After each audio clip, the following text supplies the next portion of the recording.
Viveu 4 anos nos Estados Unidos, 2 em Londres e 6 meses em Madrid. Estudou Relações Internacionais e Comunicação e trabalhou em empresas como a Google ou a Avas Media Worldwide. Regressou a Portugal para fundar a sua startup e nasceu o MISC. Em 2019 surge um novo desafio e assume o cargo de Country Manager da Too Good To Go Portugal e agora UK.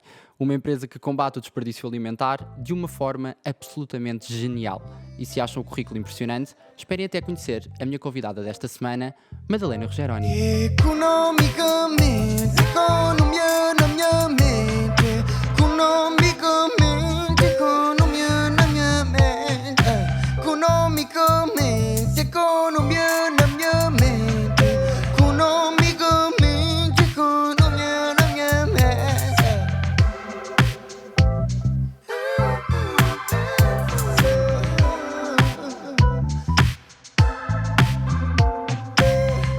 Muito bem-vinda! Olá, Caetano, obrigada. Cá estamos, Madalena. Muito obrigado por teres aceito este convite. Eu, primeiro que tudo, gostava de fazer aqui... Eu gosto de fazer sempre um bocadinho o desenho de quase de empreendedorismo pessoal de cada um dos convidados para mostrar como é que a história da pessoa também a trouxe até aqui. Eu acho que é interessante fazer este desenho. E a tua história começa fora de Portugal. E eu acho interessante porque hoje em dia fala-se muito sobre isto, não é? Fala-se muito sobre como é que é estudar fora, se é uma verdadeira vantagem, se não. Como é que surgiu, primeiro que tudo, esta vontade para ti? Olha, na altura não havia muita gente ainda a estudar fora, porque aquilo que se fazia era, no fundo, o Erasmus, o mestrado fora, e aquilo que fiz foi o curso inteiro da faculdade. E surgiu um bocadinho com uma curiosidade de experimentar outros sítios, outros lugares, outros métodos de ensino, e os Estados Unidos eram realmente muito mais práticos na forma de ensinar, especialmente na faculdade. E um dos cursos que eu gostava de ter, porque nos Estados Unidos também tem essa vantagem de poderes tirar 2 cursos diferentes, era jornalismo. E acabei por fazer jornalismo e relações internacionais. Isto também, se é para ir em bom, não é? Exato, se é para ir, ter-se logo 2 cursos. Exato, para ir tirar só um. Exato. E na verdade, eu sempre tive uma fascinação, um fascínio por várias coisas. E, portanto, aquilo que eu queria era tirar relações internacionais, jornalismo, paralelamente, e depois, eventualmente, ir para Law School. E para isso precisavas ter uma base em relações internacionais ou ciências políticas. Daí também eu ter escolhido essa. Um bocadinho diferente, digamos assim, sim. mas curioso. Mas curioso. E, entretanto, acabei por ir para lá, para uma faculdade que também era muito boa, nesse sentido. E acabei depois por não ir para a Law School, por não seguir Direito, porque depois também percebi que as leis seriam totalmente diferentes depois da Europa e seria muito mais difícil depois querer aplicar cá e trabalhar cá. Sim, ter de ficar lá a trabalhar. Exatamente. E porquê estas várias cidades nos Estados Unidos? Porque, o que é que aconteceu para mudares tantas vezes de casa? Eu não mudei muitas vezes de casa nos Estados Unidos. Portanto, eu estudei e fiz a faculdade em Miami. Depois fiz um Study Abroad Program, que é o que nós chamamos de Erasmus, só que é só Europa, para Espanha, em Madrid, durante o meu curso. Não fizeste para Portugal, não quiseste? Não esteve na mesa? Não. Não estava na mesa não sequer? Não estava sequer na mesa, não. Okay. Depois voltei para lá outra vez, não é? Portanto, foi só 6 meses. E quando acabei o curso, ou seja, e durante esse tempo também passei uma temporada, tipo 4 meses, 3 meses e meio em LA, porque na altura o meu namorado, atualmente meu marido, vivia lá. E depois de ter voltado para Portugal, de ter estado em Londres, etc., acabei por passar mais uma temporada nos Estados Unidos, mas aí já foi com a minha startup, com o MISC, em que nós recebemos investimento de um fundo de investimento de Nova Iorque e então fomos para lá, para o programa de incubação deles, durante cerca de 4 meses. Ok. Então é daí que vem Nova Iorque. Exato. Eu sabia que ia buscar Nova Iorque a algum lado, já lá vamos entrar. Exato. Mas o que é que tu achas, é porque vou voltar um bocadinho atrás, fala-se muito desta, eu por exemplo fiz Erasmus, achei importantíssimo, mas fala-se muito desta oportunidade agora que existe e deste pensamento de se tirar o curso inteiro lá fora. O que é que achas que te trouxe assim palpavelmente esta experiência? Olha, eu acho que foi mais pessoalmente conhecer-me do que outra coisa. Eu tinha cerca de 17 anos, na altura falava inglês QB, como um miúdo de 17 anos fala numa escola portuguesa, e fui para lá sem amigos, sem família, sem qualquer porto de abrigo ou apoio familiar. E eu acho que é aquela sensação de, e agora? tenho mesmo que me fazer à vida e tenho mesmo que pensar por mim própria e arranjar aquilo que preciso. Portanto, eu acho que esse crescimento rápido que despoleta em ti é o mais importante e é daí que eu acho que tiras esta experiência com um grande sumo, porque acabas por desenvolver-te e crescer-te muito mais rápido que se calhar a maioria das pessoas. Completamente. Eu acho que naqueles 6 meses em que eu fiz no Uruguai, eu acho que os 6 meses em que estive lá cresci muito mais do que nos outros anos em que estive cá em Portugal, até porque eu não sabia fazer máquinas de lavar a roupa. Mas à parte Também. disso, não é? Aquela coisa, nós não pensamos nisto. E depois não falha tudo, a luz falha, há uma Exato. quantidade de coisas que correm mal, mas eu acho que é mesmo aquela energia de nos mostrar, ok, mostra Sim. lá que tu consegues dar a volta e depois quando damos é inacreditável. Exato. Fica-te alguma coisa dos Estados Unidos? Do que A é que- vontade de voltar, por exemplo. Sem dúvida. Sem dúvida. Adorava um dia voltar. Adorava e não adorava, porque neste momento estou tão bem em Portugal e vivi 7 anos fora, já estava um bocado cansada de estar longe da minha família, dos meus amigos, etc. Mas por outro lado, eu acho, e posso dizer com certeza, que foram os 4 melhores anos da minha vida. Portanto, se calhar não voltaria outra vez para Miami nem para Nova York, mas por Já agora exemplo, experimenta-se outra mas coisa, por não é? exemplo Califórnia não me importava nada de San Diego, só para de dar uma voltar. voltinha. Exato. Faz muito bem. Agora, para quem nos ouve e pensa nesta possibilidade da experiência internacional, que conselhos é que tu davas a alguém que esteja a pensar se deve ou não ir para fora? Há aqueles medos mais que normais, eu acho. Eu também vou voltar aqui um bocadinho à minha experiência, não sei se te aconteceu, mas aconteceu-me eu estar muito confortável com a ideia de ir para fora, portanto, constantemente confortável, e pensava nisso e pensava, sim, falta 6 meses, sim, falta 4. Quando faltava 2 semanas a coisa ficou um bocadinho mais tensa e vêm vários medos aqui à baila. O que é que tu deixas como conselho, assim, mais importante para as pessoas que vão? Olha, eu acho que é um bocadinho difícil dar um conselho one size fits all. Acho que depende muito da personalidade da pessoa, do perfil, dos interesses, da curiosidade. Portanto, eu acho que há pessoas que gostam e têm mais interesse em ir para fora e viver fora do que outras que são mais apegadas à sua casa em Portugal. Mas eu acho que, no fundo, assim, o máximo que eu posso dizer é que muitas vezes esses medos vão existir, portanto não vou mentir, é assustador no início, mas que depois aquilo que se aprende e que se retira desta experiência compensa totalmente e esses medos acabam por, no fundo, se apaziguarem ou se apagarem durante a experiência que se tem. Portanto, acho que é super motivador para alguém que tenha esta experiência, porque não é só a parte pessoal e do crescimento rápido, mas também no fundo a abertura de horizontes, não é? Portanto, conhecer novas pessoas, outras culturas, e tudo isso enriquece imenso como pessoa. Portanto, é sem dúvida valorizador para ti Claro que sim. fazê-lo. E ficaste de certeza viciada nessa sensação, porque há muitas pessoas que depois vão estudar e vêm-se embora imediatamente. Não, tu ficas, não é? Ficas a viver lá, trabalhas na Google. Sim, portanto, eu fiquei nos Estados Unidos a estudar, depois acabei o curso e trabalhei na Aves, Exatamente. ainda nos Estados Unidos. E, entretanto, enquanto eu estava a acabar a faculdade, candidatei-me à Google. Pronto, candidatei-me à Google e candidatei-me a outras empresas. Mas, assim, o meu maior sonho, o maior objetivo era ir para a Google. E, entretanto, candidatei-me também à Aves e, entretanto, o processo da Aves foi super rápido e entrei na Aves. Mas, quando entrei na Aves, chamaram-me para começar o processo de entrevistas para a Google. Portanto, eu na Aves fiquei só 3 meses. Porquê? Porque foi, no fundo, o tempo do processo da Google, Coitados que demora de Aves. imenso tempo. Mas pronto, ainda por cima foi super chato, porque no dia em que a Aves me fez a proposta de trabalho permanente, não é? Portanto, eu comecei com um contrato, não sei como é que... não era sem termo, não era efetivo. O contrato... Mas era 3 meses. Ou seja, a probation era 3 meses, mas não tinha um contrato sem termo ainda. Ok. Portanto, quando eles me ofereceram um contrato sem termo, no dia em que me ofereceram, eu disse que me ia embora. Disse que ia para a Google. Então é assim, mas como assim? Entretanto, propuseram outra posição ainda mais interessante. Eu, não, mas já não dá, já assinei. Mas pronto, e depois aí fui para Londres.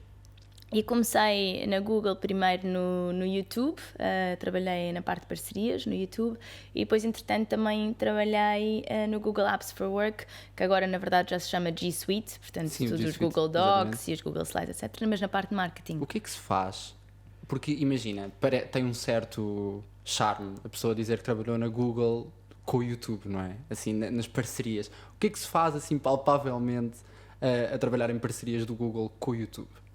Olha, aquilo que no fundo era o nosso dia-a-dia era trabalhar com parceiros do YouTube que têm grandes contas, grandes canais, e eu fazia vários mercados. Portanto, fazia UK, fazia Portugal, fazia Brasil. Portanto, aquilo que eu tinha que fazer era otimizar o conteúdo deles de maneira a que eles gerassem mais receita e tivessem mais visualizações.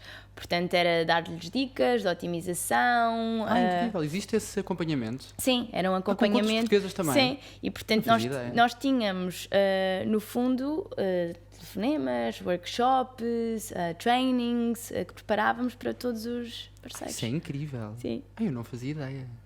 Isso é mesmo inacreditável. Portanto, os youtubers, tanto os youtubers como mais os youtubers, portanto, não tanto os artistas, não é? Não faz tanto sentido. Sim. Muitas vezes os artistas estão, as contas de YouTube deles são geridas até pelos nossos parceiros, que são no fundo organizações que gerem os canais de vários.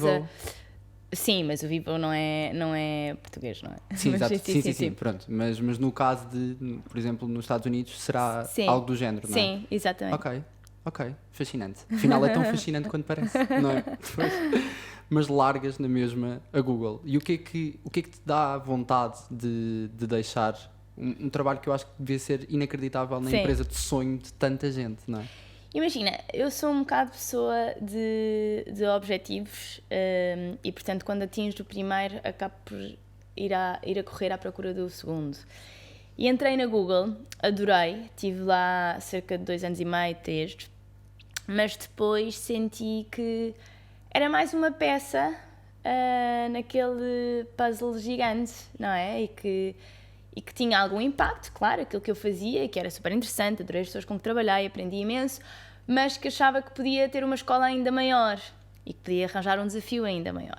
E então foi daí que pensei, ok, na verdade eu gostava de começar algo do zero, que é isso também que mais me entusiasma. E então tive esta ideia do MISC. Sendo uma foodie, não é? E aproveitando. Sendo uma foodie, que era no fundo uma das minhas grandes paixões, portanto, tecnologia e depois comida, ou lugares, digamos assim, de restaurantes. E então comecei a pensar que adorava que existisse algum lugar em que eu pudesse ver aquilo que os meus amigos recomendam, em termos de bares, de cafés, de restaurantes, etc. Porque neste momento, sei lá, vou ao Foursquare, vou ao TripAdvisor, aquilo é só pessoas desconhecidas que não me dizem nada, porque na verdade aquilo que acontece é, eu vou viajar, o que é a primeira coisa que eu faço? Vejo os meus amigos que já lá foram ou que vivem lá e acabo por pedir-lhes dicas. Pronto, e entretanto, na própria Google existia uma mailing list que se chamava UK MISC com C, de Miscellaneous. Okay. E eu comecei a ver que milhares de pessoas enviavam para lá e-mails a pedir dicas de restaurantes nas várias cidades, porque depois a Google obviamente tem pessoas de várias nacionalidades. E, sei lá, 80% dos e-mails que eram enviados para lá eram a pedir dicas de restaurantes. E eu, ok, pronto, não sou a única. Há aqui um buraco do mercado. Não sou a única. E daí o nome MISC, mas com capa para ser no fundo mais impactante. Mas vem de Miscellaneous e dessa pesquisa na mailing list da Google. E entretanto, juntei-me com uma amiga minha que na altura vivia comigo, que na verdade era uma desconhecida, depois passou a ser uma amiga e entretanto sócia e entretanto melhor amiga, e fizemos as duas. Portanto, vivia contigo em Londres, vivia comigo em Londres para Portugal. E viemos as duas para Portugal. Ela trabalhava na Bloomberg e eu trabalhava na Google e decidimos despedir-nos as duas ao mesmo tempo, voltámos as duas para Portugal e dissemos, ok, vamos começar isto de raiz. E agora, a pergunta do €1 milhão, que é, há muitas pessoas que têm ideias revolucionárias, não é? Que por causa de uma mailing list, por causa de um pensamento antes de adormecer, por 1000 motivos, têm uma ideia que pensam, isto é revolucionário, isto vai dominar o mercado, meu Deus. E muitas vezes falta aquela coisa do quais são os primeiros passos que se dão quando se tem uma ideia destas. O que é que tu achas, assim, da tua experiência, os primeiros passos? Olha, eu acho que houve uma coisa que nós fizemos que foi super útil e que recomendaria a toda a gente fazer, que é, antes de começar a dedicar tempo, dinheiro, recursos, o que for, falar com outros empreendedores. E isso é uma coisa surpreendente que nós vimos, porque a maior parte dos outros empreendedores são super receptivos, super disponíveis. Portanto, pessoas que eu não conheço de lado nenhum e que pelo simples facto de contactar no LinkedIn e perguntar: tens 10 minutos para tomar um café? Quer dizer, não estás propriamente à espera que a pessoa diga sim, bora, amanhã. E a verdade é que isso aconteceu. Portanto, Incrível. e aprendi imenso. E nós tentámos contactar vários empreendedores ainda quando estávamos em Londres. Empreendedores, investidores, portanto, pessoas no círculo e no meio de empreendedorismo que nos podiam dar alguns conselhos, claro, e dicas, e a mesma coisa aqui em Portugal, e contactámos vários daqueles que estavam em startups, pronto, estão na berra, ou estavam na moda, ou até algumas que falharam. Portanto, é importante perceber sim, os todos dois os lados da moeda, claro, também, o que é que funciona, o que é que não funciona. E, portanto, primeiro conselho, sem dúvida, falar com o máximo de pessoas possíveis. E não com um certo medo de revelar alguma coisa. Não, isso foi provavelmente a segunda coisa que também aprendi, que é: toda a gente tem ideias, mas de uma ideia até uma execução vai um caminho muito grande. Portanto, não há que ter medo em revelar, porque obviamente, quer dizer, se essa ideia nunca não existisse de todo, obviamente outra pessoa irá fazê-lo do outro lado. Não é por eu estar a desvendar ou não que vai mudar alguma coisa. Portanto, eu acho que o medo e o segredo, acho que é uma coisa muito portuguesa, porque eu vou lá para fora, nos Estados Unidos ou em Londres, e quanto mais partilham, mais podem iterar e mais podem melhorar, digamos assim, a ideia e o produto que se tem.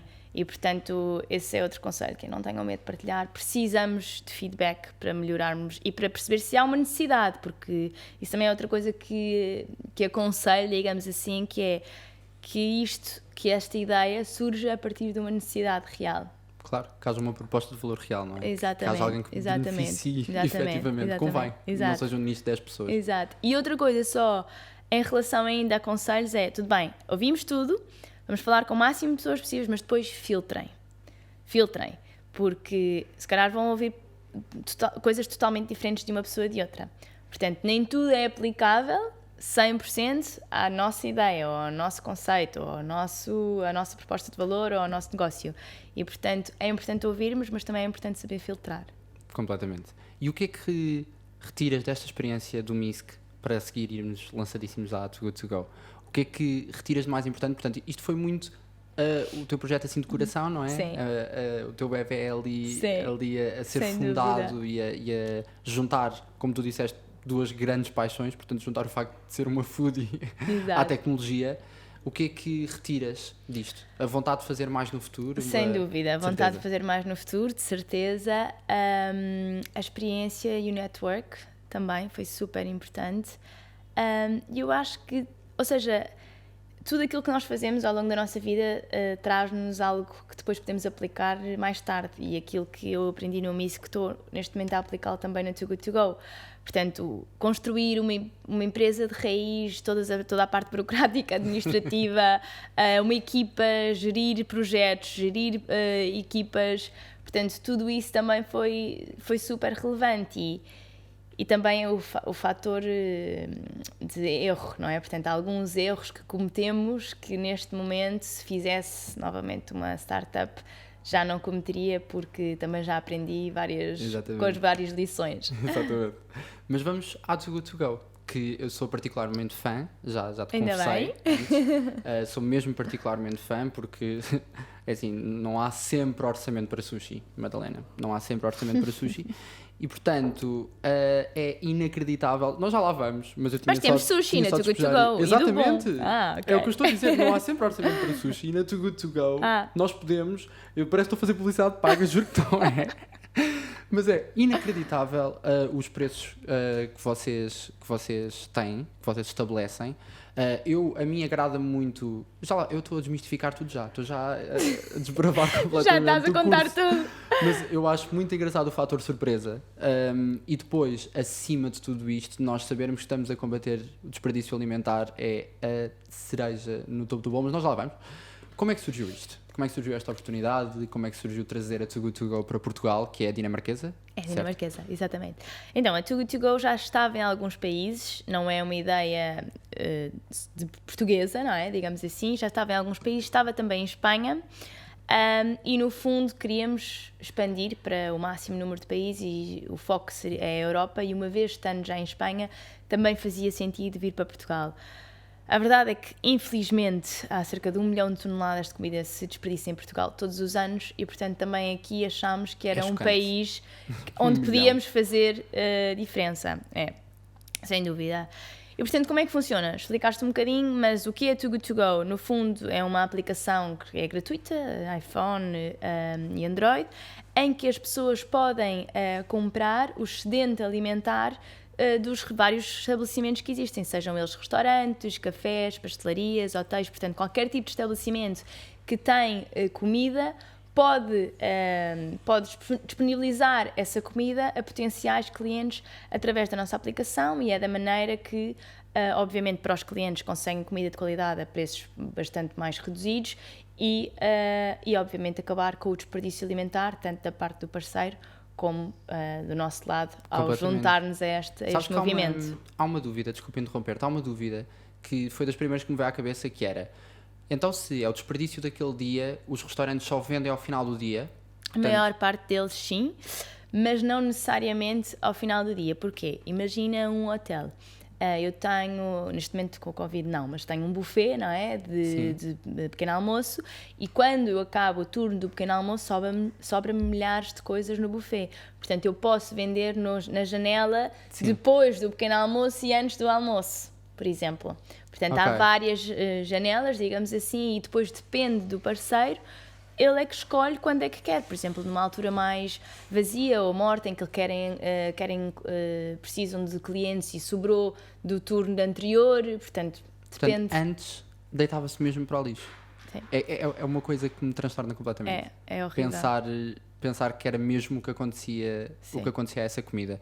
Sim. E implementar em Portugal deve ter sido uma epopeia só por si, mas já estamos aqui a falar de uma pessoa certamente experiente em implementação. Super. Quais é que foram assim, os maiores desafios de trazer a Too Good To Go para Portugal? Maiores desafios, eu acho que, como qualquer startup, mas especialmente na Too Good To Go, eu acho que rapidez é a palavra de ordem. E então, no início, tínhamos que montar a equipa, mas ainda não tínhamos a empresa incorporada e tínhamos que crescer não sei quantos % ao mês e ainda não tínhamos parceiros suficientes, tínhamos que angariar pelo menos 100 parceiros em Lisboa e ninguém conhecia a Too Good To Go, portanto, bater à porta dos restaurantes, olha, somos a Too Good To Go e queremos ajudar a combater o desperdício alimentar. Sozinha? Médio, porque eu acho que há alguma reticência quando não conheces, não é? Portanto, mas será que isto é legítimo? Será que funciona? Mas eu não deito comida fora. Há muito este medo e também eu acho que há um bocadinho de vergonha, não é? Sim. Dos próprios parceiros admitirem que deitam comida fora. Esse lado, olha, não tinha pensado nisso. Portanto, há muito lado da vergonha, não é? Que é, eu não vou admitir que o faço. Portanto, desconstruires isso e dizeres, ok, é normal, porque a verdade é que é muito difícil chegar ao desperdício zero e é normal no sentido em que todos os estabelecimentos normalmente encomendam, não é, mais comida, porque nunca sabem exatamente a oferta específica que vão ter. Portanto, nós estamos aqui como uma das várias soluções que existem, não é? Para vos ajudar a pelo menos otimizar as vossas operações e para pelo menos tentarem desperdiçar o menos possível. Mas é um caminho que se faz andando e eu acho que agora que a Too Good To Go já está muito mais conhecida, já tem brand awareness, já tem quase 200 mil utilizadores em Portugal, é mais fácil, mas no início não foi tão fácil. Certeza. E quais é que são assim, não sei, assim os resultados mais interessantes que vocês tenham tido, não sei, episódios que tenham acontecido engraçados, coisas do género, porque é completamente novo, não é? E eu acho que esta ideia de se ser country manager de algo que é completamente novo num país tem de ser engraçado a dada altura, não é? Senão tu também davas em louca e portanto... Sem dúvida. Situações engraçadas, olha, nós fazemos sempre, não são propriamente engraçadas por si só, mas nós celebramos imenso em equipa. Portanto, sempre que atingimos um target específico do mês, de vermos quantas refeições é que salvamos, porque essa é a nossa maior métrica, quantas refeições salvamos. Celebramos e abrimos sempre ou um champanhe ou fazemos drinks todos. Bom trabalhar no Too Good To Go, É de muito certeza. bom nesse sentido, sim. E temos alguns prémios também, portanto, por exemplo, um dos prémios que nós nos demos dentro da Too Good To Go foi, por exemplo, tirar o dia de anos a não trabalhar neste dia de Isso é anos, incrível. ou acabar mais cedo durante os meses de verão. Portanto, temos assim alguns tipos de prémios que não são propriamente financeiros, mas que motivam a equipa. E do lado dos parceiros, eu acho que tem sido mais do que tudo o feedback das pessoas que são tão agradecidas pela nossa ajuda. Muitas delas agora, especialmente na altura do Covid, viram mais pessoas a ir ao encontro dos seus estabelecimentos. E então ter este rewarding, esta parte mais rewarding das pessoas agradecidas também é espetacular. Vimos muitas pessoas também bastante mais velhas, zero tech savvy, não sabiam mexer numa aplicação e que hoje em dia mexem no Too Good To Go, usam a Too Good To Go e são ótimos clientes também. E portanto isso também é giro de ver no fundo este shift também muito derivado da parte nesta altura do corona que as pessoas estão mais ligadas ao digital, ver esta mudança de comportamentos e de hábitos e esta apreciação por todas as idades, não só os jovens, que no fundo é o target assim mais imediato também, mais não é? imediato, exatamente, e isso também tem sido E quais é que têm giro sido de ver. os vossos últimos resultados? Assim, quantas refeições é que vocês já salvaram? Olha, neste momento nós já salvámos cerca de 75.000 refeições em Portugal. É inacreditável. É inacreditável. Parabéns. muitas refeições. Parabéns, Obrigada. porque eu Obrigada. Eu não sei, eu queria estar aqui a conter a minha... Mas eu acho bonito, verdadeiramente bonito. E convidei-te exatamente por isto. Porque eu acho que tens um lado de empreendedorismo completamente notório, um lado de mulher de negócios aqui inovadora e que implementa coisas e faz acontecer. E a Too Good To Go traz este lado social que eu acho inacreditável, que é, dá para se fazer negócio e ter uma preocupação social ao mesmo tempo. E era isso que eu te queria perguntar, que é fácil fazer esta separação? É melhor junto? Como é que tens lidado com esta parte toda do impacto social e verter negócio?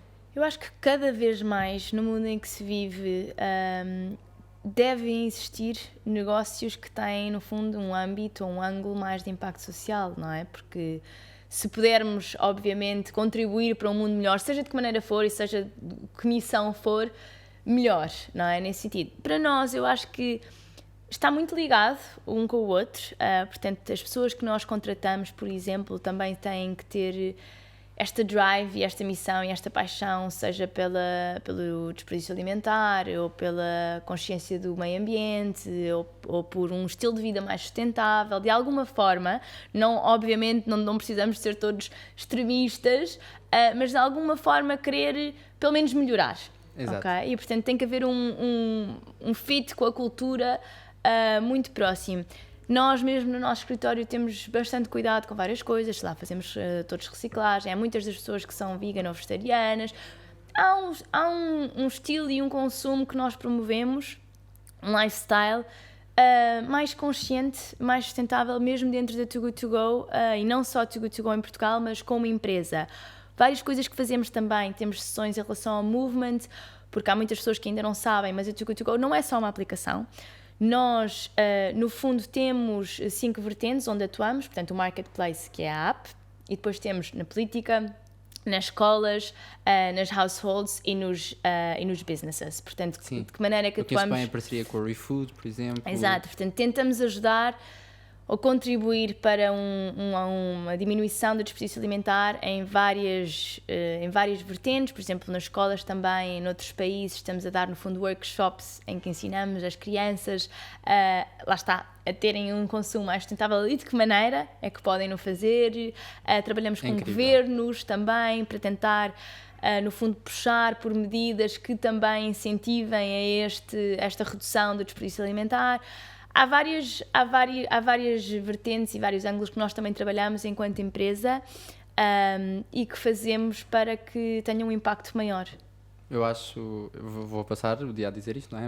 Mas acho inacreditável, portanto, acho mesmo bom e este lado da educação, porque está tudo na educação, não é? Não vale a pena fugir a isso.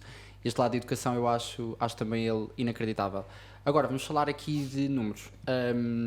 a fazer várias contas, não, estou a brincar, não vamos estar aqui a fazer contas agora de repente, mas vocês conseguem atingir descontos de 75%, não é?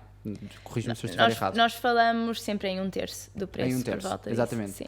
Como é que isto acontece, não é? Como é que funciona o modelo? Portanto, sem poderes de certeza revelar tudo, não é? Mas só de que maneira é que funciona para as pessoas também perceberem, não é? Porque às vezes têm um bocadinho de dificuldade em perceber, como é que é tão barato? Quer dizer, ia para o lixo, malta, não é? Mas como é que funciona? Sim, no fundo é exatamente isso que acabaste de dizer. Portanto, é comida que já não ia ser aproveitada, portanto que os próprios parceiros não iam lucrar com ela e, portanto, reduzem-na a um preço muito mais barato para poder ainda salvar essa comida, mas com o âmbito mais social, digamos assim, do que propriamente de ter um retorno financeiro gigante. Ainda que eu acabe por fazer, porque lá está, 1/3 do preço acaba por ser sempre mais do que zero quando iria para o lixo, portanto ainda conseguem ganhar algumas. É, no fundo, quase que um bónus de o fazerem. E depois, obviamente, o parceiro ou seja, o nosso modelo, ganhamos uma comissão pequena do valor da Magic Box. Ok, inacreditável. Portanto, Magic Box que é sempre uma surpresa, que vocês tentam que sejam com mais diversidade possível, não é?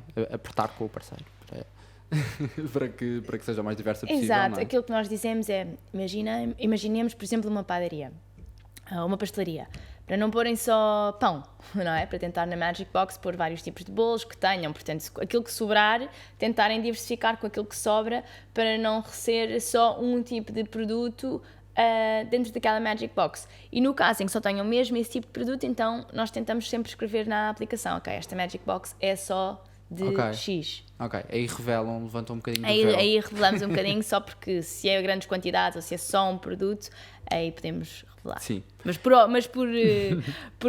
norma não revelamos, daí o nome Magic Box, porque é uma surpresa. Não, é muito difícil e é completamente diferente daquilo que nós estamos habituados, não é? Porque vais buscar, aliás, tu não sabes bem o que pode ser o teu jantar, não sabes bem o que é que pode calhar. Sabes só no sentido de escolheres o restaurante, não é? Exatamente. Escolheres o estabelecimento, portanto, à partida, se vais a um restaurante japonês, há de ser sushi, não é? Ou há de ser japonês, mas se for um italiano, portanto, por aí tens uma ideia, mas quer dizer, especificamente quais é que são os alimentos, não sabes.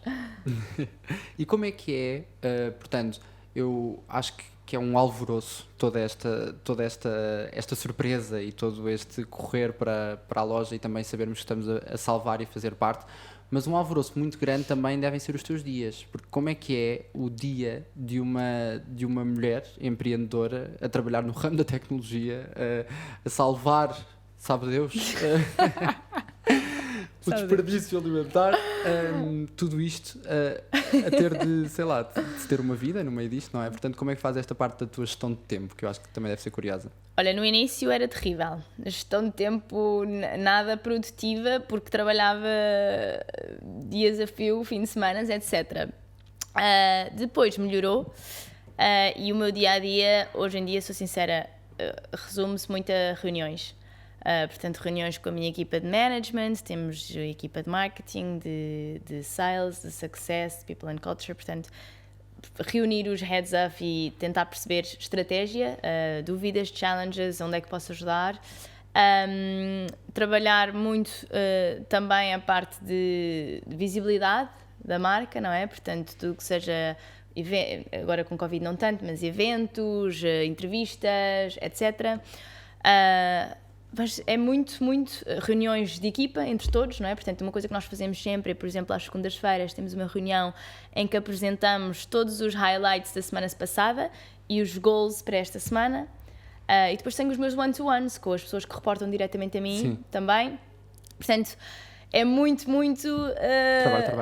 trabalho, muitas reuniões, muitas apresentações, muitas reuniões com parceiros, portanto temos grandes contas também, portanto estamos a falar, por exemplo, o Auchan, acabámos de fazer o rollout em todas as lojas do Auchan no país, portanto reuniões bastantes com a equipa deles, não é? Claro. Para perceber de que maneira é que pode funcionar a parceria, portanto também muito com reuniões com parceiros exteriores, sejam hotéis, cadeias de supermercado, cadeias de comida, etc. Portanto, encaixotar as coisas assim em reuniões e em slots o mais Exato. possível para não fugir muito àquilo e tentar lidar com a maneira como o dia corre, com toda a certeza. Exatamente. Madalena, para terminar, tu trabalhaste na Google, tu trabalhaste na Avas, tu fundaste uma startup, tu és country manager da Too Good To Go.